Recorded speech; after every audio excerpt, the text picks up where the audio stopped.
गीता अध्याय 15 के श्लोक 16-17 में 3 प्रभु बताए हैं। ये 3 प्रभु कौन हैं? किस प्रभु की शरण में जाने के पश्चात जन्म और मरण समाप्त हो सकता है? 3 प्रभुओं में सबसे उत्तम परमात्मा कौन है? कैसा है? उसका क्या नाम है?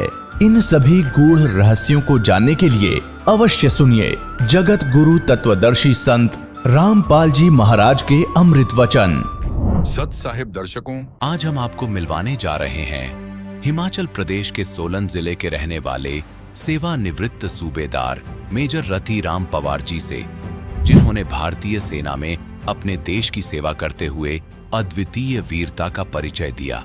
लेकिन उनका जीवन तब एक नई दिशा में मुड़ा जब उन्होंने संत रामपाल जी महाराज की शरण में आने का निर्णय लिया।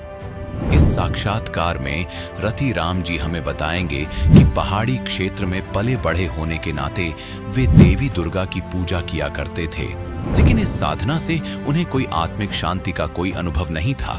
सब कुछ तब बदल गया जब उनके पिता ने उन्हें संत रामपाल जी महाराज का सत्संग देखने की सलाह दी। जैसे जैसे उन्होंने सत्संग में बताए गए ज्ञान को सुना, उनके जीवन की दिशा ही बदल गई। इस साक्षात्कार में वे विस्तार से बताएंगे कि किस प्रकार संत रामपाल जी महाराज के आशीर्वाद से उन्होंने न केवल अपने जीवन में शांति और सुख की प्राप्ति की, बल्कि उनकी पत्नी का जीवन भी एक गंभीर दुर्घटना के बाद बच गया। वे इस बात पर जोर देते हैं कि किस प्रकार नाम दीक्षा के बाद उन्होंने शराब जैसी बुरी आदतें छोड़ दी और एक सच्चे भक्त का जीवन जीने लगे। तो आइए सुनते हैं रतिराम पवार जी की प्रेरणादायक कहानी, कैसे सच्ची भक्ति ही जीवन में शांति और समृद्धि ला सकती है। सर नमस्कार। नमस्कार सर। सर क्या नाम है आपका? मेरा नाम रतिराम पवार है जी। सर कहाँ से आए आप? मैं गांव छटेरा, तहसील कसौली, जिला सोलन का रहने वाला हूँ। फिलहाल सोलन में मकान बना करके रह रहा हूँ। सर क्या करते हैं आप? मैं सेना पुलिस से सूबेदार मेजर के पद से रिटायर हूँ और वर्तमान में एक छोटी सी दुकान करता हूँ। सर संत रामपाल जी महाराज जी से कब जुड़े आप? मैं 2014 मई के महीने में संत रामपाल जी महाराज से जुड़ा था। मेजर साहब आपसे एक और बात जानना चाहेंगे कि संत रामपाल जी महाराज जी से नाम दीक्षा लेने से पहले आप क्या भक्ति साधना करते थे?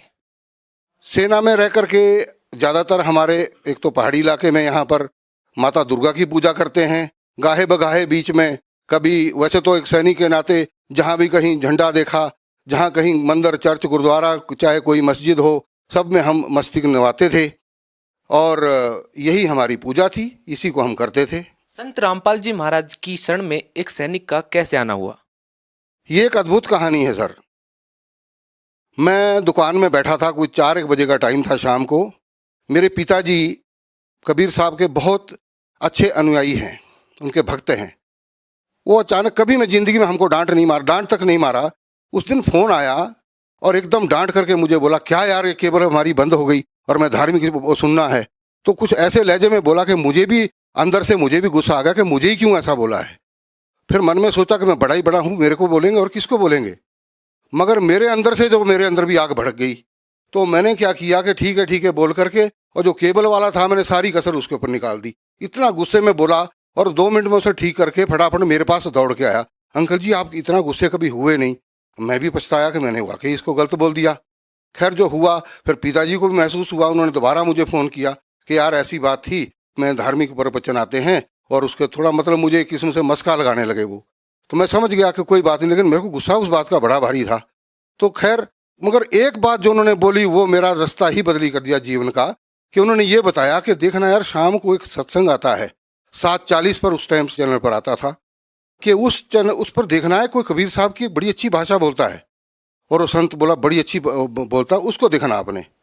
परमात्मा ने रजा करनी थी, इस पापी को रास्ते पर लाना था। वो टाइम मुझे याद रहा। और मैंने जैसे वो 7:40 पर लगाया तो मैंने देखा ये कौन से संत है भाई। हालांकि मैं सेना में रहते हुए सभी के साथ काम किया तो मुझे हरियाणा की भाषा का भी मालूम था, सबका ज्ञान था। तो मैं बोला ये तो हरियाणा के हैं, लेकिन जिस टाइम वो बता रहे थे तो मेरी एकदम मुझे हिट सा हुआ कि ये ज्ञान तो हमने आज दिन तक कभी हमें बताया ही नहीं किसी ने, और जो हमने भी देखा लेकिन कभी गौर नहीं किया। मतलब उसमें मुझे रुचि पड़ी। सर क्या पहली बार जब आपने संत रामपाल के प्रवचन सुने तो पहली बार तो कुछ ना कुछ तो मन में आया होगा, क्योंकि हमने काफी सारे अनुयायियों से जब इस बारे में पूछा तो काफी सारे लोगों ने ये बताया कि हाँ, शुरू में जब संत रामपाल जी महाराज का सत्संग सुनते हैं तो वास्तव में ही बड़ा अजीब लगता है। नहीं, अजीब तो लगा लेकिन गुस्सा नहीं आया। ये परमात्मा की रजा समझिए आप, मुझे कोई गुस्सा नहीं आया। हाँ, इतना जरूर हुआ कि मेरा एक रूटीन बना। अब मैं क्या बोलूँ, मुझे बताते हुए शर्म आती है कि 7:40 पर वो चैनल शुरू होना, मैंने पक्का लगाना, डेली देखना दुकान में। और मैं क्या बताऊं, मुझे बड़ी शर्म आती है बोलते हुए कि उसी टाइम पर मैं शराब पी शुरू कर देता था। और वो मेरा ये रूटीन मुझे मालूम नहीं कि वो शायद 1 साल चला या कितना चला, लेकिन मैंने एक भी मिस नहीं की वो सत्संग। और वो मेरा था 1 घंटे में, जब वो ख़त्म मेरा भी बंद इधर से प्रोग्राम। तो ऐसे ही एक किस्म, आपको पता है शराबी कैसा होता है। लेकिन दिल में एक लहर ऐसी उठती गई और अंत में ऐसा अटैक हुआ मेरे ऊपर कि एक दिन मेरे मन में आया, बस इनफ, नहीं तो अब ख़त्म है तेरा काम। ऐसी अंदर से एक लहर उठी।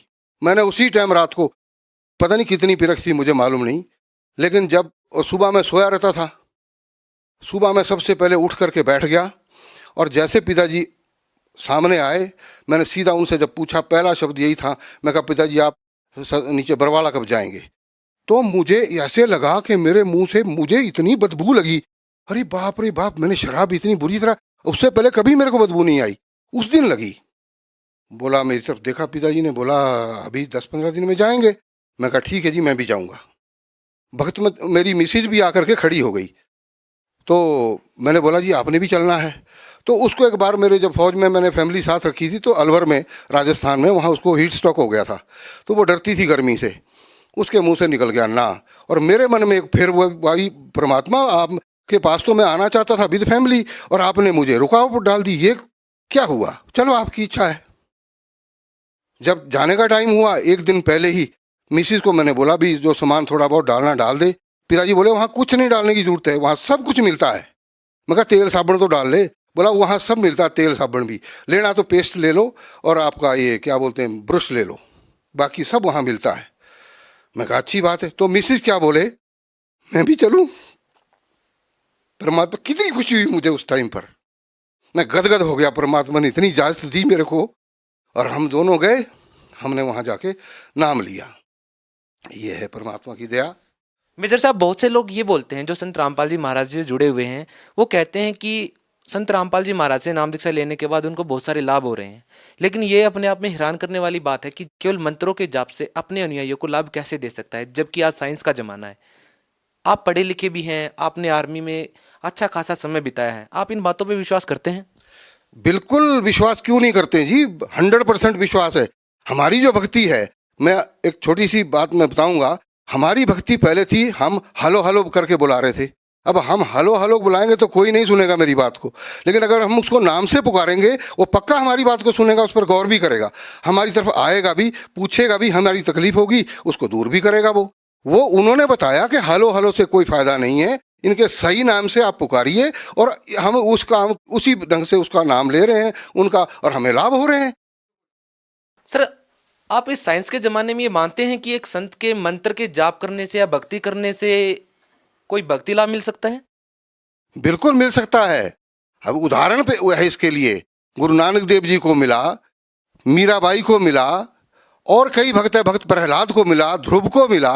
जिसने भक्ति की उसको सबको लाभ मिला और इतना अद्भुत लाभ मिला, इसमें कोई शंका नहीं है। हमें तो यह अचंभा होता है कि आप भी इस ढंग की बात करते हैं, भक्ति से लाभ क्यों नहीं मिलता है? अब अगर ढंग से हमको नाम बताया हो और हम उसको जपेंगे तो उनको लाभ मिलेगा। लेकिन जो हमारे धर्म के अनुयायी हैं, जिनको हम समझते हैं कि हमारा बेड़ा पार करेंगे, उनको खुद को ही मालूम नहीं है, वो दूसरे को क्या बताएंगे? देखिए सर, हमने तो यही सुना है, जो कि बड़े बड़े धर्मगुरु शंकराचार्य हैं, वो तो यही कहते हैं कि जो कर्म में लिखा है वही मिलेगा, जो आपके कर्म संस्कार हैं वही मिलेगा, उससे ज्यादा या कम नहीं मिल सकता।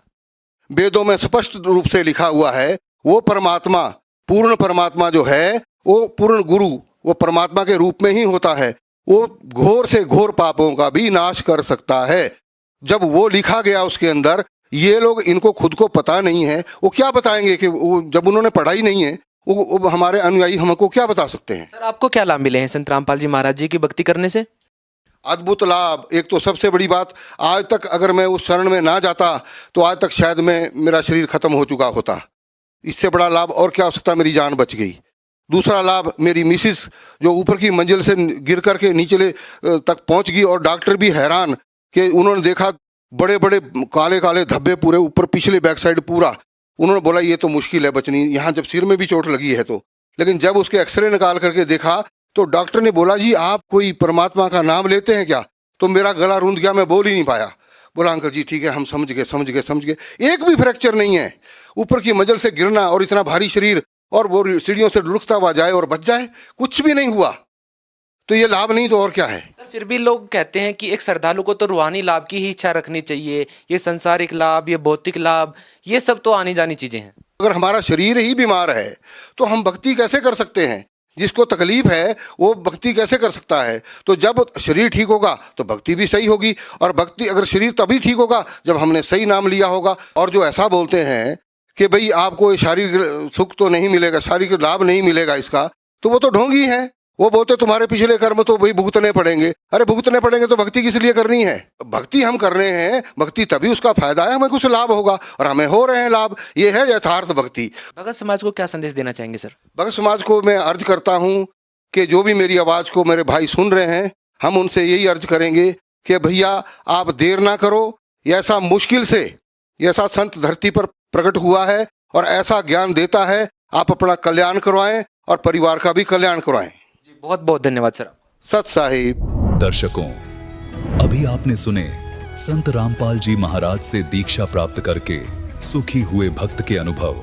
अब देखिए जगत गुरु तत्वदर्शी संत रामपाल जी महाराज के मंगल प्रवचन। परम पिता परमात्मा पूर्ण ब्रह्म सर्व सृष्टि के रचनहार कुल मालिक कबीर परमेश्वर जी, ये हम सभी आत्माओं के पिता हैं, जनक हैं। ये परमात्मा हमारे दुख में दुखी होते हैं और हमें यहाँ काल के जाल में फंसे हुए देख कर ये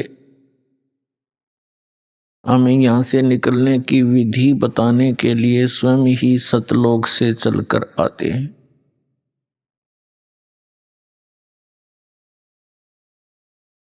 पुण्यात्माओं, सौभाग्य आपका, आप जी को ऐसे समय में मनुष्य जन्म प्राप्त हुआ है जो समय परमात्मा ने पूर्व निर्धारित किया हुआ था कि कलयुग के इस समय में परमात्मा अपना अध्यात्म ज्ञान पूरे विश्व में फैलाएगा और सभी प्राणी परमात्मा के इस ज्ञान को ग्रहण करके इस यथार्थ मोक्ष मंत्र को, सतनाम को ग्रहण करके सभी अपने सतलोक में चले जाएंगे। अपने आत्माओं, जैसे आप जी वर्तमान के अंदर शिक्षा को कितना महत्व दे रहे हैं, उस अक्षर ज्ञान का, उस शिक्षा का उद्देश्य क्या होता है कि बच्चा अच्छी शिक्षा ग्रहण करके उच्च पोस्ट प्राप्त करे, उसकी जैसी भी व्यवस्था हो अपनी जीविका अच्छी तरह वो चला सके, कोई नौकरी या कोई व्यवसाय करके। इसलिए शिक्षा को इतना महत्व वर्तमान में दिया जा रहा है, क्योंकि हम शिक्षा के महत्व से, शिक्षा की महिमा से, इसके गुणों से हम परिचित हो गए। इसलिए प्रत्येक व्यक्ति अपने पुत्र या पुत्री को कोशिश करता है कि अच्छी से अच्छी शिक्षा ग्रहण कराऊं और उसके लिए 10-15 वर्ष उसको बिल्कुल फ्री छोड़ देता है ताकि वो अपना भविष्य उज्जवल कर सके, और उसके लिए खूब पैसा भी पानी की तरह बहाता है, और वो बच्चा नेक नीति से पढ़ता हुआ अपनी सभी कक्षाओं को उत्तीर्ण करता हुआ वो जिस उद्देश्य को लेकर पढ़ रहा था उसको प्राप्त कर लेता है। वो बच्चा जैसे भी ट्रेनिंग करता है, जैसे किसी ने अध्यापक की ट्रेनिंग की तो वो अध्यापक लग गया, किसी ने इंजीनियर की ट्रेनिंग की, इंजीनियर की पढ़ाई पढ़ी तो वो इंजीनियर लग गया, किसी ने डॉक्टर की पढ़ाई की तो डॉक्टर लग गया, या अन्य कोई पोस्ट उसको प्राप्त हुई। तो पुण्यात्माओं, इसी प्रकार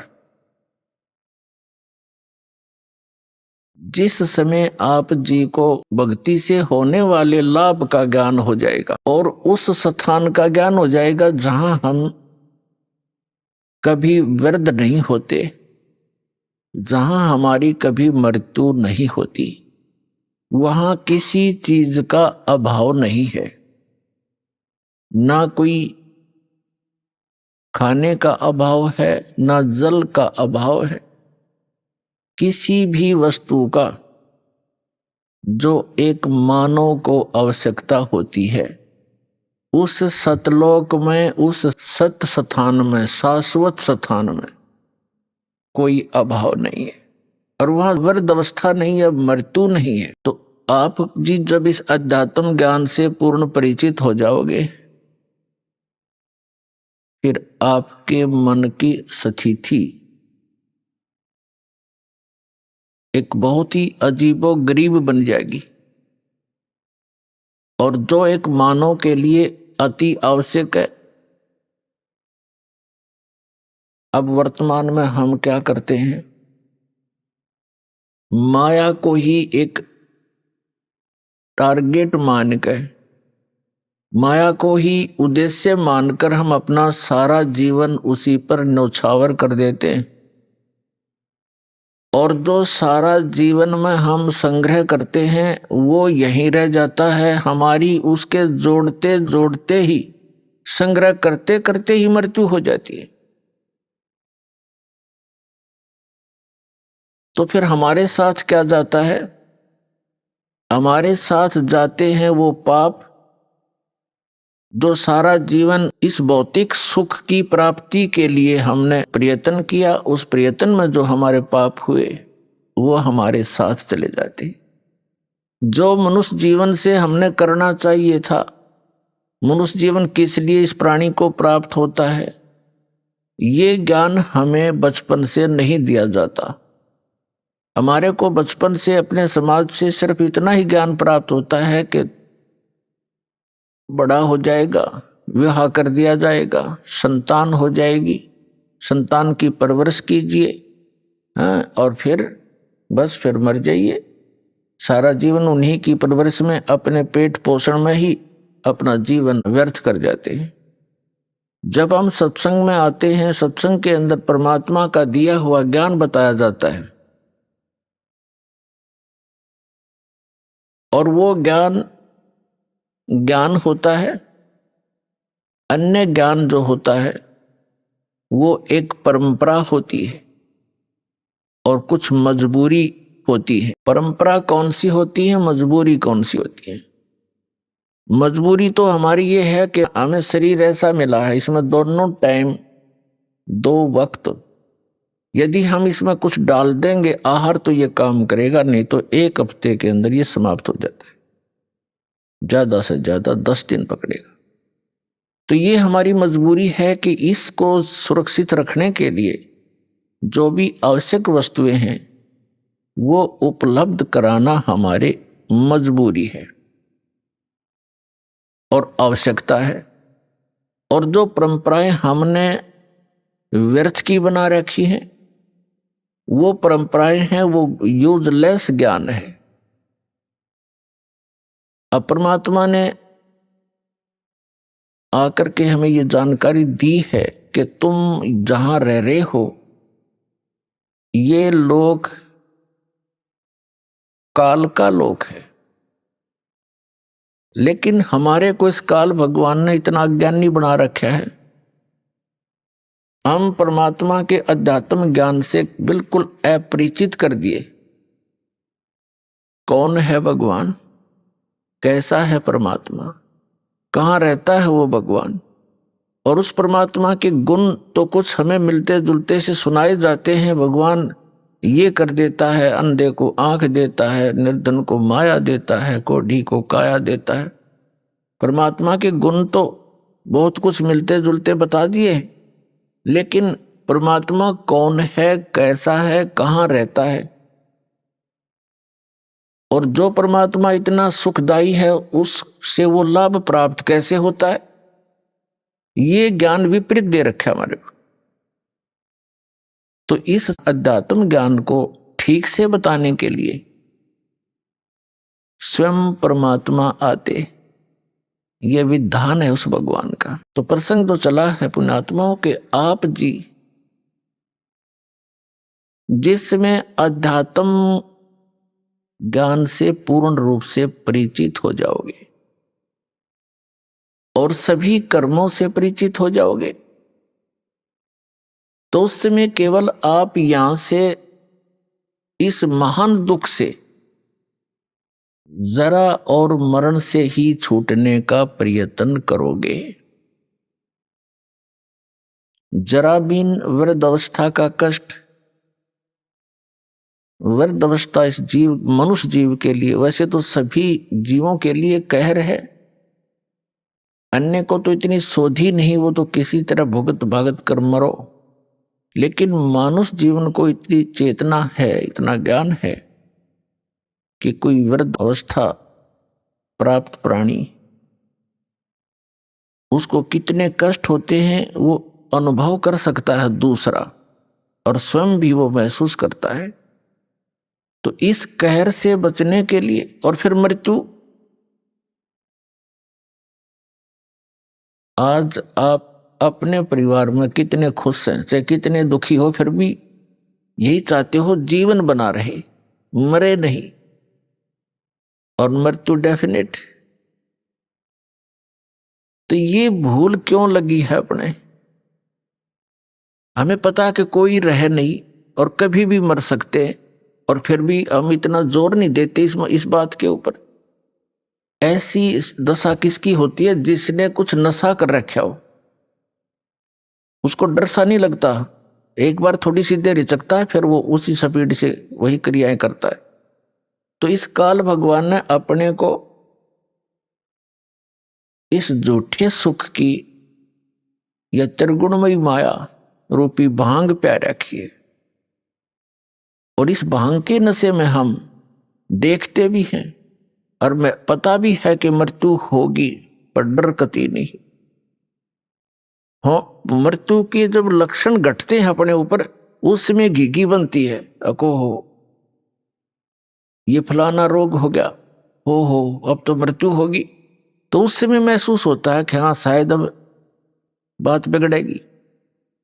तो ये बात हमें वैसे भी याद रहनी चाहिए अगर नशा उतर गया था। तो इस भांग के नशे को उतारने के लिए ये एंटीबायोटिक, ये सत्संग सुनाए जाते जो यह भांग के नशे को उतार सके। कबीर ये माया अटपटी, सब गट आण अड़ी, किस किस को समझाऊं, या कुए भांग पड़ी। 21 ब्रह्मांड है इस काल भगवान के, ब्रह्म के, इसको ब्रह्म भी कहते हैं, जैसे ऋषि जिसको ब्रह्म कहते आए हैं, ये काल भगवान है। इसको सरपुरुष भी कहते हैं, इसको सरब्रह्म भी कहते हैं, सरब्रह्म। इसने अपने 21 ब्रह्मांड के अंदर या माया की भांग घोल के गिर रखी इस कुएं में, और एक कुएं में यानी जैसे शराब के ठेके पर जितने भी व्यक्ति शराब पीकर लौट रहे हों, जितनों से भी आप बात करोगे उनकी एक जैसी गतिविधि, एक जैसी चाल होगी। ऐसे लड़खड़ाते आएंगे, बोलेंगे कुछ, सोचेंगे कुछ, तो हम सभी की वही दशा होगी, हमने वही भांग पी रखी है यहाँ के झूठे सुख की।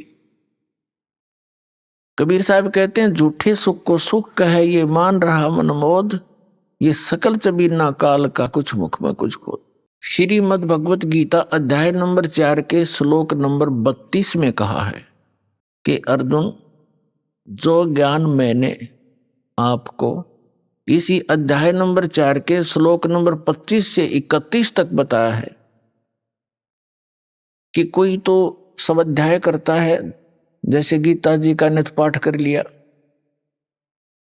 कोई देवताओं की पूजा करता है, कोई योग अभ्यास करता है, कोई तीक्ष्ण अहिंसावादी व्रत रखता है, जैसे मुंह पर पट्टी बांध कर नंगे पैरों घूमता है, और कोई ब्रह्म साधना करता है। ये सभी साधक अपनी साधना को पापनाशक जानते हैं, यानी पापनाश पापनाश होंगे तो मोक्ष होगा, यानी मोक्षदायक मानते हैं। यदि इनको ये पता लगे कि ये साधना ठीक नहीं है तो इसको तुरंत त्याग देंगे। इसलिए चौथे अध्याय के 32वें श्लोक में कहा कि अर्जुन, सच्चिदानंद घन ब्रह्म की वाणी में ब्रह्मणे मुखे, यहां अनुवादकर्ताओं ने गीता जी में गड़बड़ी कर रखी है। ब्रह्मणे मुखे का अर्थ इन्होंने गलत कर दिया, वेद की वाणी लिख दी। नहीं, श्रीमद् भगवत गीता अध्याय नंबर 17 के श्लोक नंबर 23 में यही अनुवाद करता ब्रह्मणे का अर्थ करते हैं सच्चिदानंद घन ब्रह्म, यानी परम अक्षर ब्रह्म। तो यहां हमने चौथे अध्याय के 32वें श्लोक में ब्रह्मणे मुखे का अर्थ सच्चिदानंद घन ब्रह्म के मुख से बोली गई अमृत वाणी में धार्मिक यज्ञों की, यज्ञ माने धार्मिक अनुष्ठानों की जानकारी विस्तार से कही गई है, और वो तत्व ज्ञान है जो परमात्मा ने अपने मुख कमल से बोला है। वाणी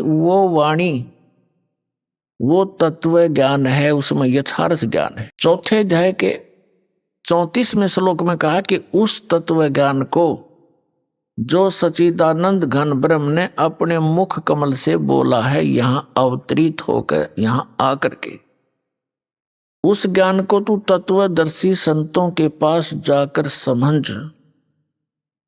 उनको दंडवत प्रणाम करने से, विनम्र भाव से, कपट छोड़ के नम्रता पूर्वक, सरलता पूर्वक प्रसन्न करने से वे तत्वदर्शी संत तुझे तत्व ज्ञान का उपदेश करेंगे। ये सलाह दे दी गीता ज्ञानदाता ने अर्जुन को। इससे सिद्ध है कि गीता ज्ञानदाता संपूर्ण अध्यात्म ज्ञान से परिचित नहीं है। ऑप्शन छोड़ दिया कि वो तत्व ज्ञान तो तत्वदर्शी संत बताएंगे, और वो परमात्मा के द्वारा स्वयं आकर बोली हुई वाणी में लिपिबद्ध होता है। अपने आत्मा गीता अध्याय नंबर 7 के 12 से लेकर 15 में एक निर्णायक ज्ञान दिया है। गीता ज्ञानदाता कहता है कि तीनों गुणों के द्वारा जो कुछ भी हो रहा है, रजगुण ब्रह्मा से उत्पत्ति, सतगुण विष्णु से सतिथि, और तमगुण शिवजी से संहार जो हो रहा है, इसका निमित्त कारण मैं हूं, काल कहता है। लेकिन मैं इनमें नहीं हूं और ये मुझ में नहीं है, यानी वो इनसे भिन्न है, तीनों से, इनका पिता है। और ये निमित्त क्यों है? क्योंकि इसको श्राप लगा हुआ है 1 लाख मानव शरीरधारी प्राणियों का नित्य मारकर आहार करने का, सूक्ष्म शरीर से गंध निकाल कर खाने का, इसको श्राप लगा हुआ। तो इसलिए इसने तीनों अपने पुत्रों से ये व्यवस्था यहां की बनवा रखी है। तो ये क्या कहता है कि ये त्रिगुण में ही मेरी माया, रजगुण ब्रह्मा, सतगुण विष्णु, तमगुण शिवजी द्वारा फैलाया गया यू जाल बड़ा खतरनाक है। और जो व्यक्ति मेरी भक्ति करते हैं यानी ब्रह्म साधना करते हैं, ये इन ब्रजगुण ब्रह्मा, सतगुण विष्णु, तमगुण शिव जी से ऊपर के लाभ को प्राप्त करते हैं।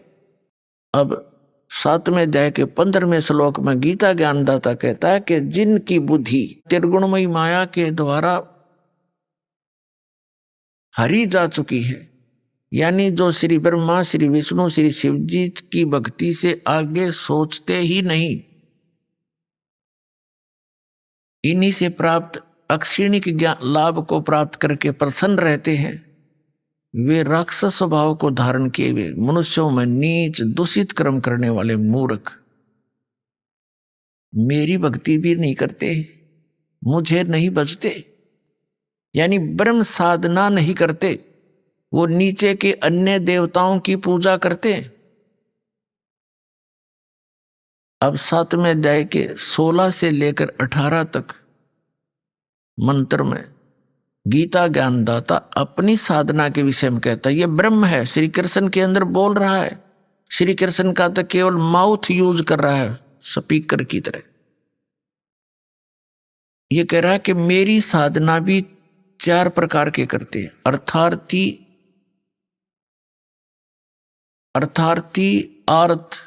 अर्थ माने संकट निवारण के लिए, अर्थार्थी जो धन लाभ के लिए, और जिज्ञासु तथा ज्ञानी, ये 4 प्रकार के करते हैं। इनमें से तीनों को स्वयं रिजेक्ट करता है, आर्त, अर्थार्थी और जिज्ञासु को।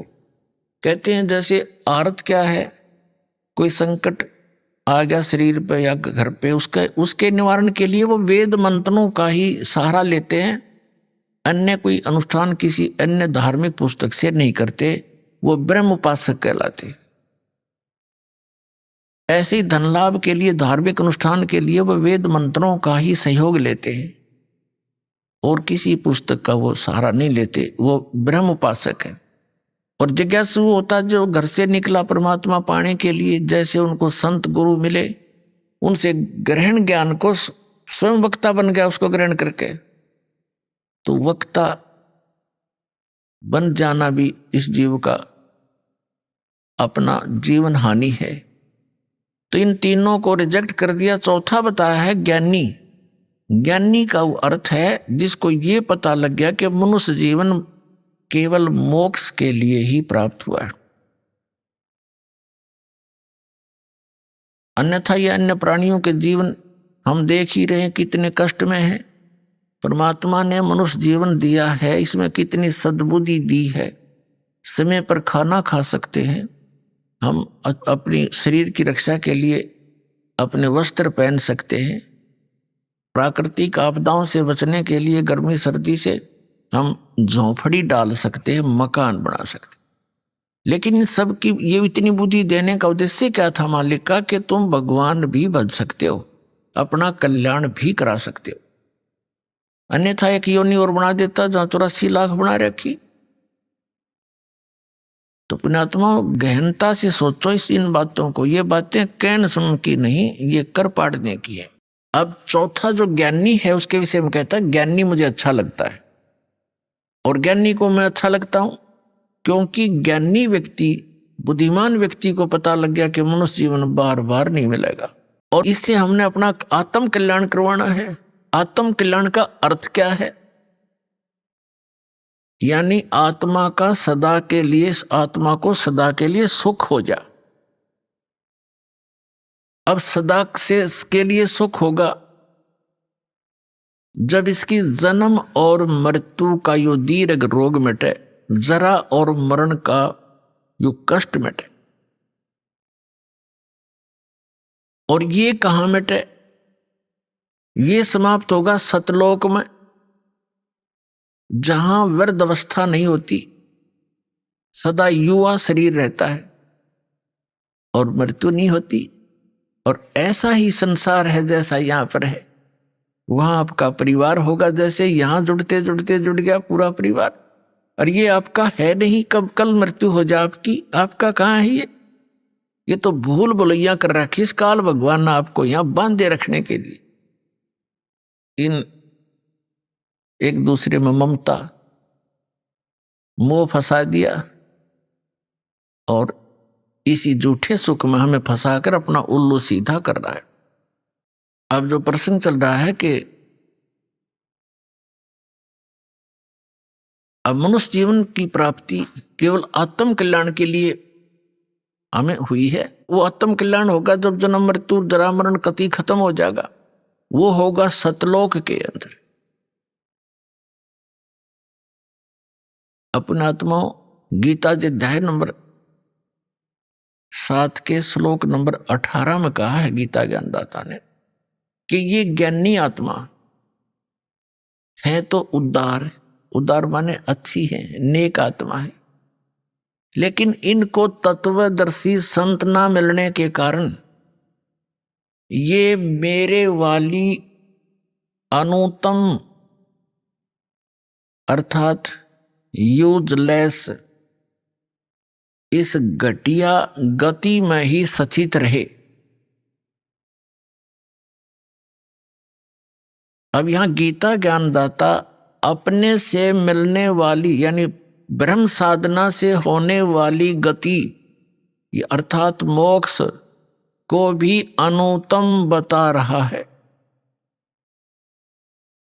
अनुत्तम माने व्यर्थ, घटिया, क्योंकि जन्म मृत्यु नहीं समाप्त हो सकती। जैसे गीता अध्याय नंबर 2 के श्लोक 12 में, गीता अध्याय नंबर 10 के श्लोक नंबर 2 में गीता ज्ञानदाता कहता, अर्जुन तेरे और मेरे बहुत जन्म हो चुके, तू नहीं जानता मैं जानता। यूं ना सोच कि हम आज ही हुए हैं, आगे भी होंगे और पहले भी हो चुके हैं। इससे सिद्ध हो गया कि गीता ज्ञानदाता यह ब्रह्म है और ब्रह्म की पूजा करने वाला उसका पुजारी भी जन्म मृत्यु में ही रहेगा, क्योंकि वो उसका उपास्य इष्ट भी जन्म मृत्यु में है ब्रह्म। तो इससे भी आत्म कल्याण नहीं हुआ। गीता अध्याय नंबर 8 के श्लोक नंबर 13 में गीता ज्ञानदाता कहता है कि ओम इति एकाक्षरम ब्रह्म विहारण माम अनुसमरण ये परियाति तजन देहम सयाति परमाम गति। मुझ ब्रह्म का केवल एक ओम मंत्र है, नथिंग एल्स। और जो उच्चारण करते हुए इसका सेवन करता हुआ शरीर छोड़कर जाता है, सयाति परमाम गति, वो ओम से अर्थात ओम है ब्रह्म का मंत्र, ब्रह्म की साधना। ब्रह्म की साधना करने वाले ओम से जो गति होएगी वह गीता ज्ञानदाता वाली गति है। ओम से जो गति होएगी वो क्या होएगी? ओम ब्रह्म की उपासना का मंत्र है और ओम मंत्र से ब्रह्मलोक प्राप्ति होएगी। गीता अध्याय नंबर 8 के श्लोक नंबर 16 में कहा कि ब्रह्मलोक पर्यंत भी सभी लोग पुनरावृत्ति में है, अर्थात वहां गए हुए साधक भी फिर लौटकर जन्म मृत्यु में आते हैं, क्योंकि ये खुद कहता है मेरे भी जन्म मृत्यु होती है और अर्जुन तेरी भी रहेगी। तो इसे सिद्ध हो गया गीता अध्याय नंबर 7 के श्लोक नंबर 18 में गीता ज्ञानदाता अपनी गति को यानी अपनी साधना से होने वाले जितना भी से लाभ मिलना है ब्रह्मलोक प्राप्ति, उसको भी अनुतमाम यानी अति व्यर्थ, अति घटिया, अति अश्रेष्ठ बता रहा है।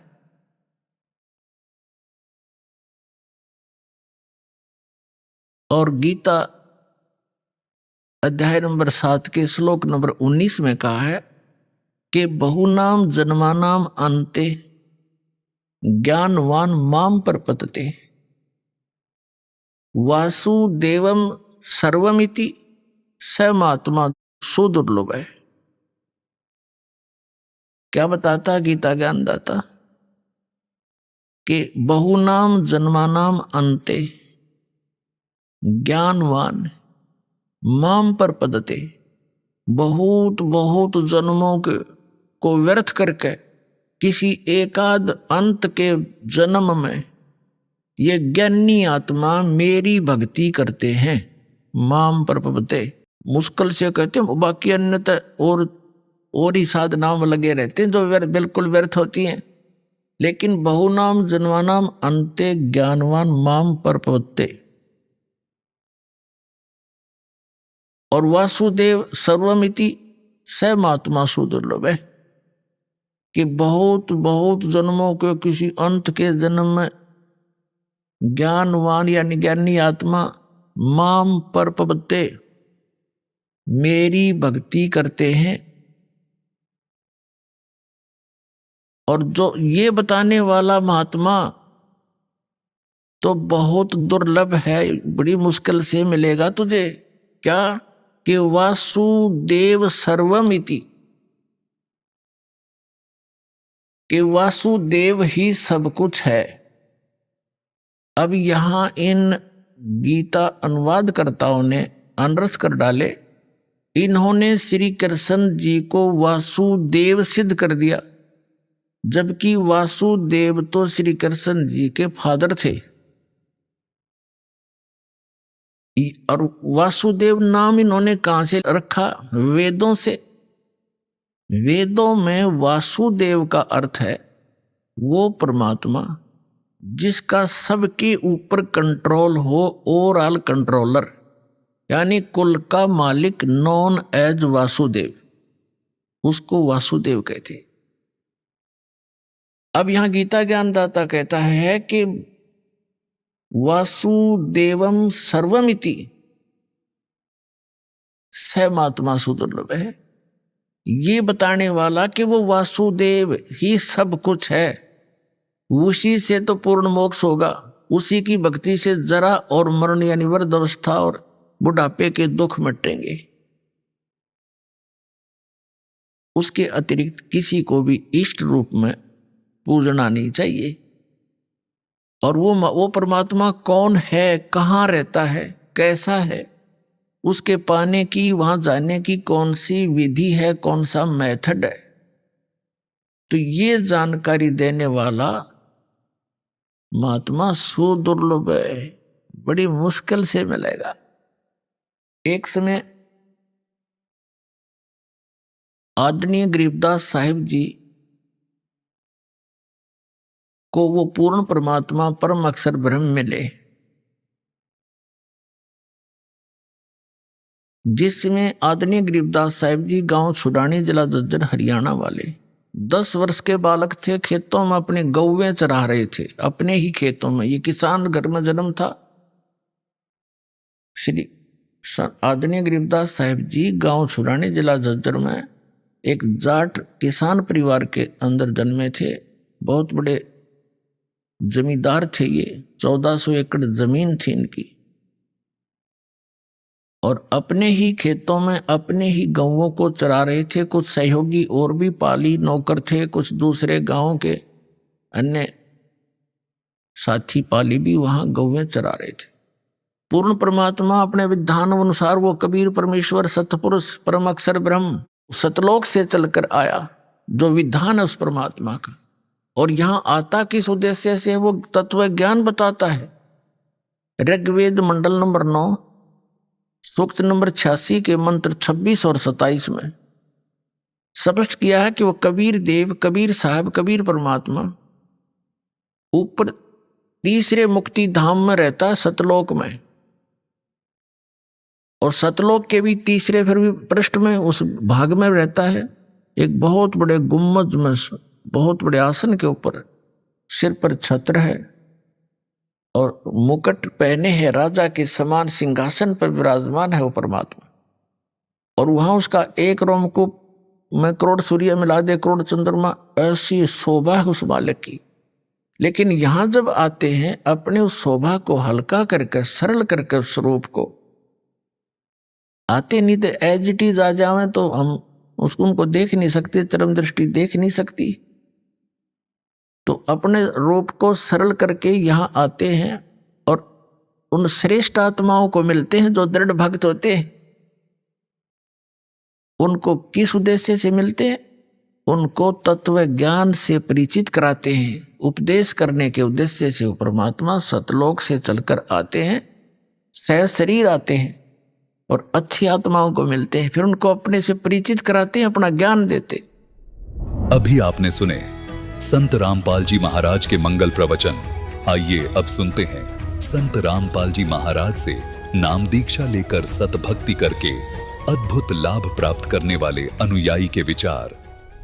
ग्वालियर के सतेंद्र जी की कहानी किसी फिल्मी कहानी से कम नहीं है। एक समय था जब वे अपने परिवार के साथ देवी देवताओं की पूजा और मंदिरों में जाकर साधना करते थे। 2007 में एक संत ने उनके बड़े भाई नीलेश को ये कहा कि सही गुरु तलाश करो और सही गुरु की पहचान वो है जो सृष्टि की रचना का रहस्य समझा सके। कुछ समय बाद सतेंद्र जी के परिवार को एक ऐसे संत का पता चला जो इस प्रश्न का उत्तर दे सकते थे, और ये संत कोई और नहीं थे बल्कि संत रामपाल जी महाराज ही थे। परिवार के सदस्यों ने आश्रम में जाकर उनका सत्संग सुना और वहां से इनके जीवन का नया अध्याय शुरू हुआ। संत रामपाल जी महाराज से नाम दीक्षा लेने के बाद सतेंद्र जी और इनके परिवार ने अनेक चमत्कारों का अनुभव किया। दर्शकों, अब आइए सुनते हैं सतेंद्र जी के जीवन परिवर्तन की कहानी, उन्हीं की जुबानी। नमस्कार सर। नमस्कार सर, क्या नाम है आपका? सत्येंद्र सिंह नरवरिया, ग्वालियर मध्य प्रदेश। सर, संत रामपाल जी महाराज से नाम दीक्षा लेने से पहले आप क्या भक्ति साधनाएं करते थे? संत रामपाल जी महाराज की शरण में आने से पहले हम देवी देवताओं की भक्ति करना और जैसे मंदिरों में जाना, यही साधना करते थे जो हमारी परंपरा में चली आ रही थी। आपको संत रामपाल जी महाराज के बारे में कहाँ से जानकारी मिली? एक बार क्या हुआ सन 2007 में कि हमारे यहाँ पे भागवत हुआ था। तो भागवत होने के बाद एक कोई संत मिले, हमारे भैया थे नीलेश दास, वो बड़े हैं हमसे। तो उनको जैसे ही वो भागवत का जब भोग पड़ा उसके बाद एक संत मिला, उन्होंने वो सेवा किया करते थे संतों की। तो उन्होंने ये कहा कि हम गुरु उसको बनाएंगे जो ये बताएगा कि ये संसार की उत्पत्ति कैसी हुई है। तो उन्होंने कहा समय आने पर तुझे पता लग जाएगा। और इतना क्या कि वो संत जी चले गए। और फिर उसके बाद क्या हुआ, एक राघवेंद्र सिंह हैं जिन्होंने संत रामपाल जी महाराज से नाम दीक्षा ले रखी है। तो उन्होंने बताया कि जो जिसकी आप तलाश कर रहे हैं कि वो सृष्टि रचना कैसे हुई है, क्या हुई है, तो हमारे साथ चलो आप। मैंने कि कहाँ ले जा रहे हो हमें? तो मैंने कि हम तुम्हें लेके चल रहे हैं हरियाणा हिसार में, कि एक ऐसे संत हैं जो ये सब कुछ बताते हैं। तो वैसे ही उन्होंने परमात्मा की चाह थी पूरे परिवार को। हमारे माता पिता ने बाल योगेश्वर प्रेम रावत हैं जो सतपाल जी महाराज के छोटे भैया हैं, उनसे मम्मी पापा ने नाम ले रखा था। तो यही क्वेश्चन भैया किया करते थे, मैं गुरु बना लूँगा कि आप ये बताओ कि ये सृष्टि रचना कैसे हुई। तो किसी के पास कोई उत्तर नहीं था। तो वो राघवेंद्र दास जी के साथ गए। उसके बाद जब भैया पहुँचे, नहाया धोया, वहाँ सारी व्यवस्थाएं थी और संत रामपाल जी महाराज वहाँ सृष्टि रचना बता रहे थे। शास्त्रों के अनुसार जब प्रमाण देखे तो उन्होंने नाम लिया। और ऐसे ही फिर उसके बाद सारा परिवार धीरे धीरे करके 27 दिसंबर 2008 को मैंने नाम प्राप्त किया। सर, संत रामपाल जी महाराज के अनुयायी बताते हैं कि उनको संत रामपाल जी महाराज से नाम दीक्षा लेने के बाद बहुत सारे लाभ प्राप्त होते हैं। तो क्या संत रामपाल जी महाराज से नाम दीक्षा लेने के बाद आपको भी कोई लाभ प्राप्त हुए? हमारे परिवार को और जितने भी हमारे परिवार के सदस्य हैं, सबको संत रामपाल जी महाराज सबने नाम ले रखा है और सबको कोई ना कोई लाभ अवश्य हुआ है। जैसे हमें स्नोफीलिया था पहले, तो हम एक स्नोफीलिया होता है यहाँ फेफड़ों लंग्स में यहाँ दर्द करते हैं, तो हम एक इंजेक्शन रोज लगवाया करते थे। ठीक है, तो संत रामपाल जी महाराज से नाम लिया, फिर प्रार्थना की, तो उस दिन के बाद हमने कोई इंजेक्शन नहीं लगवाया। और एक हम सारा परिवार, हम भिंड से, हमारा ग्वालियर रहते हैं हम लोग, तो भिंड से ग्वालियर हम उसमें आ रहे थे कार में। तो जेसीबी आ रही थी इस साइड में और जेसीबी से हमारी गाड़ी ऐसे निकल गई, हमें पता ही नहीं चला। जैसे 3 टाइम की आरती देते हैं संत रामपाल जी महाराज, सुबह की, दोपहर की और शाम की। तो अश्वत्थ के अंदर रेमेडी करते हुए आ रहे थे। तो इतनी सी जगह में परमात्मा ने गाड़ी निकाल दी, संत रामपाल जी महाराज ने गाड़ी निकाल दी और हम लोग बिल्कुल सेफ बचा दिया। और परमात्मा ने वहाँ हमें ख़त्म हो जाना था। सत्संग में संत रामपाल जी महाराज बताते हैं कि जैसे कोई अगर आने वाले समय में कोई पाप कर्म भारी हो तो उसको हल्का करके टाल देते हैं। ऐसा ही हुआ सन 2008 में हमारे भैया ने नाम लिया। ठीक है, नाम लेने के बाद भक्ति करते रहे। 2011 में कोई पाप कर्म उनका आया तो उनको ब्रेन ट्यूमर हो गया। तो ब्रेन ट्यूमर होने के बाद यहाँ ग्वालियर में दिखाया विद्या हेल्थ इमेजिंग पे, तो वहाँ पॉजिटिव पाया। तो फिर विश्वास नहीं हुआ, फिर उनके चलो यहाँ नहीं तो पहले गुरुजी पे चलते हैं। तो जब संत रामपाल जी महाराज पे गए तो वहाँ तो गुरुजी ने से संत रामपाल जी महाराज से प्रार्थना लगाई। संत रामपाल जी महाराज ने बोला कि चेकअप कराओ, तो वहाँ ब्रेन ट्यूमर कैंसर पाया गया। तो फिर बोला कि संत रामपाल जी महाराज से प्रार्थना लगाई कि संत रामपाल जी महाराज बोले कि बेटा ऑपरेशन करा लो, परमात्मा आपके साथ रहेगा। ठीक है, तो फिर आ गए हम लोग। फिर पैसे की व्यवस्था नहीं थी, 6-7 लाख रुपए खर्च होने थे। तो संत रामपाल जी महाराज ने कहा कि जा बेटा तू घर जा, तेरी पैसे की व्यवस्था मिलेगी। ऐसे ही अब जब हमने किसी को बताया नहीं तो रिश्तेदार पैसे लेके आ गए घर पे।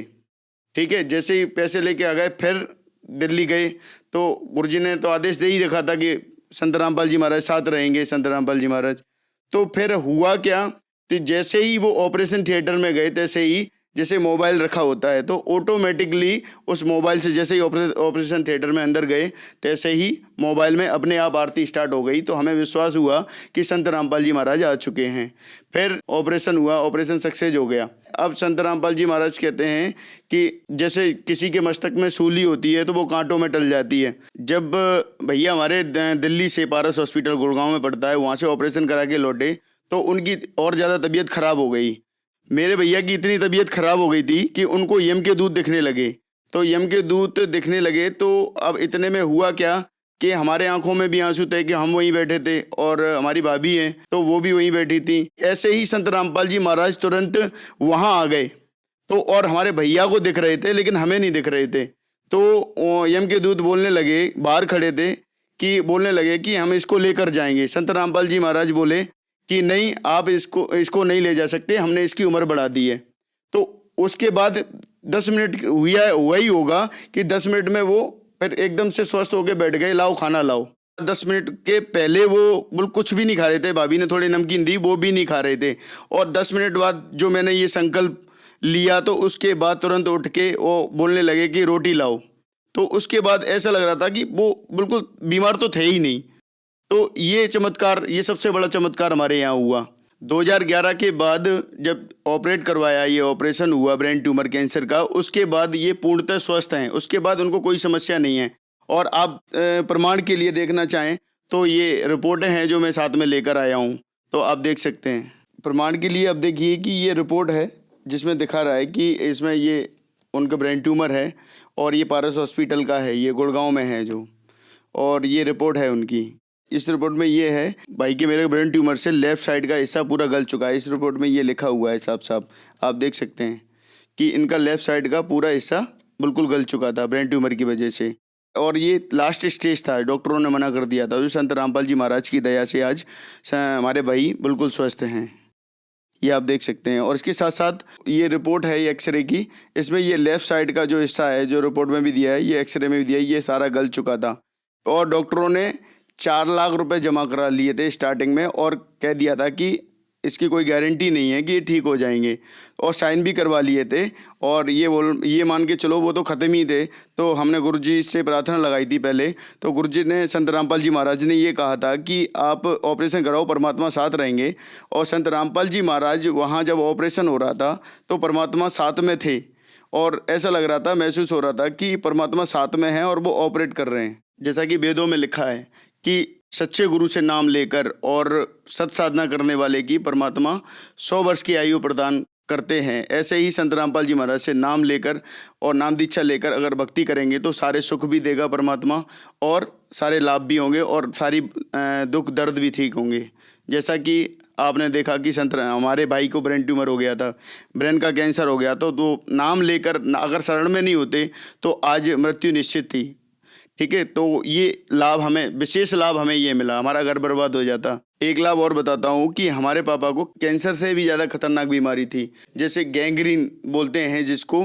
तो उसमें क्या होता था, जैसे कांटा लग गया, कांटा लगने के बाद क्या पूरा ये पैर साइड में तो पूरा मवाद दौड़ गया। तो डॉक्टर बोले कि भाई ये क्या, इसको पैर को काटना पड़ेगा। तो अब जब पापा हमारे बिल्कुल रोए, क्योंकि उन्होंने भी संत रामपाल जी महाराज से नाम ले रखा है, तो इतना कहते हैं कि पैर कटेगा, तो वो सोचने लगे कि एक पैर से हम कैसे लगेंगे। तो वो बहुत भयंकर रोए। तो रोने के बाद उन्होंने हमें बताया कि ऐसे ऐसे उनकी गुरुजी से प्रार्थना लगाओ, संत रामपाल जी महाराज से। तो उन्होंने प्रार्थना लगाई जैसे ही, तो उसके बाद डॉक्टर हैरान था कि भाई कल तो इतना मवाद था और आज क्या हो गया, आज क्यों सूख गया ये।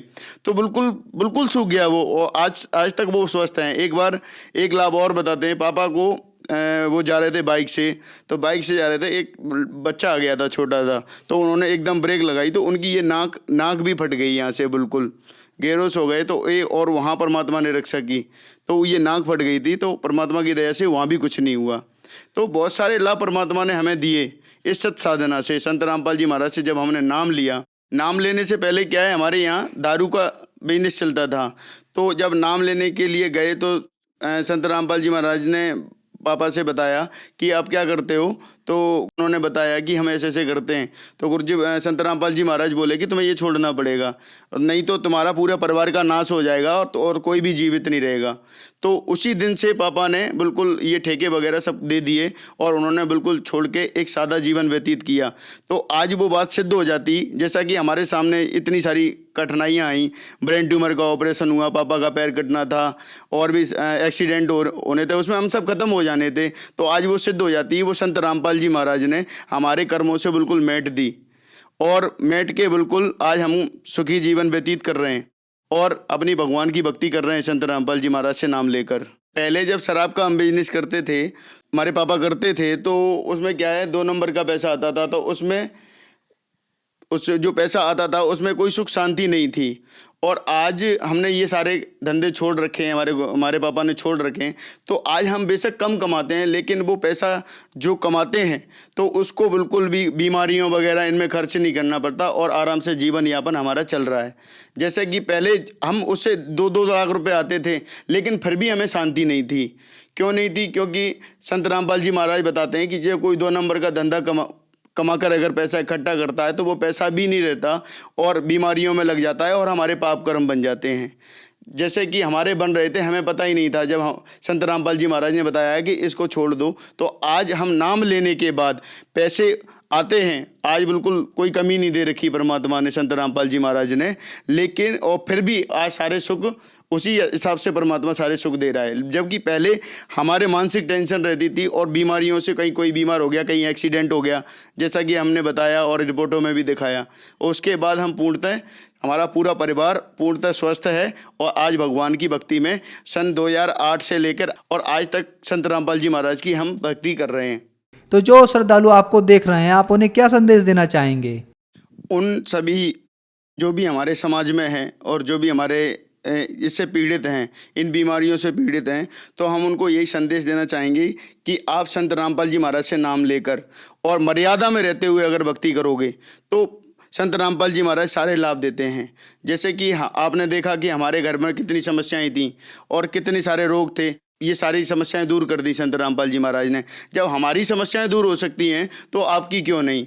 जब आप विश्वास करो और उनसे नाम दीक्षा लो और नाम दीक्षा लेकर अगर मर्यादा में रहते भक्ति करोगे तो मैं गारंटी से कह सकता हूं कि कोई भी रोग, चाहे कैंसर, क्या ब्रेन कैंसर था ये हमारे भाई का, जो ब्रेन कैंसर ठीक हो सकता है तो आपका क्यों नहीं हो सकता? तो हम तो यही प्रार्थना करना चाहेंगे।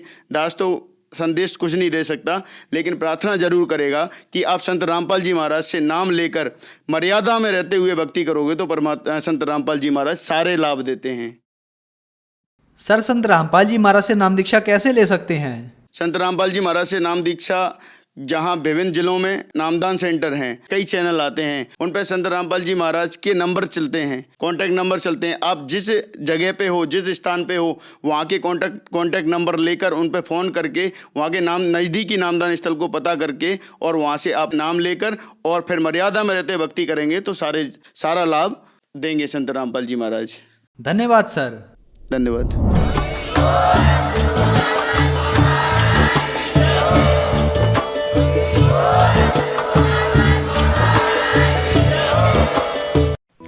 आप सुन रहे थे जगत गुरु तत्वदर्शी संत रामपाल जी महाराज के मंगल प्रवचन। अधिक जानकारी के लिए संपर्क करें।